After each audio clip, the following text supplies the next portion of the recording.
While Magneto has yet to appear in the Marvel Cinematic Universe, but one unexpected plot development revealed that he has a far more personal connection to a movie villain than anyone knew existed. Magneto, born Max Eisenhart, but also known as Eric Lenscher, has one of the most famously tragic backstories in superhero comics. As a child, he survived the Holocaust, losing his family and suffering physical and psychological trauma. His experiences during World War II established a foundation for his later obsession with mutant liberation. Having seen genocidal horrors firsthand, Magneto swore he would not let that happen to his newfound mutant brethren and began a decades-long crusade that pitted him against Charles Xavier and the X-Men. Magneto has tempered his vision recently, going from fighting for mutant supremacy to cautious coexistence as a leader of Krakoa. However, Eric still has unresolved trauma from his youth, and an issue of Uncanny Avengers revealed he came close to suffering even more at the hands of the Red Skull. In Rick Remender and John Cassidy's Uncanny Avengers #2, the Nazi leader Johann Schmidt, also known as the Red Skull, has been resurrected in modern times and is using telepathy stolen from Charles Xavier to sow discord between mutants and humans. As part of his plan, he kidnaps the Scarlet Witch and tries to persuade her to join his anti-mutant crusade. During the speech, he tells her, and the readers, something never before stated on panel: the Red Skull was aware of Magneto's powers during Eric's imprisonment in Auschwitz.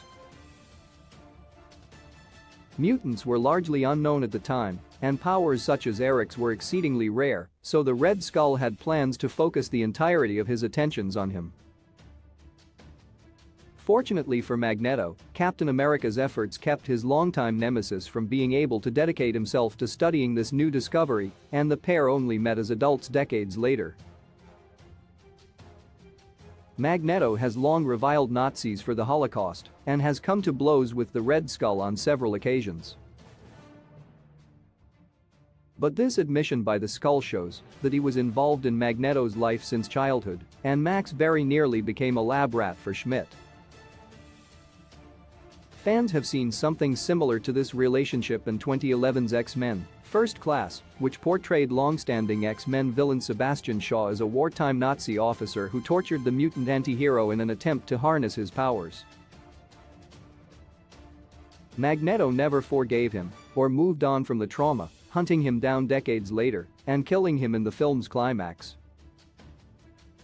While Magneto and Red Skull's connection isn't that strong, the news that the Nazi villain knew of the young mutant and considered experimenting on him or having him killed is a smart way of making Magneto's hatred even more personal.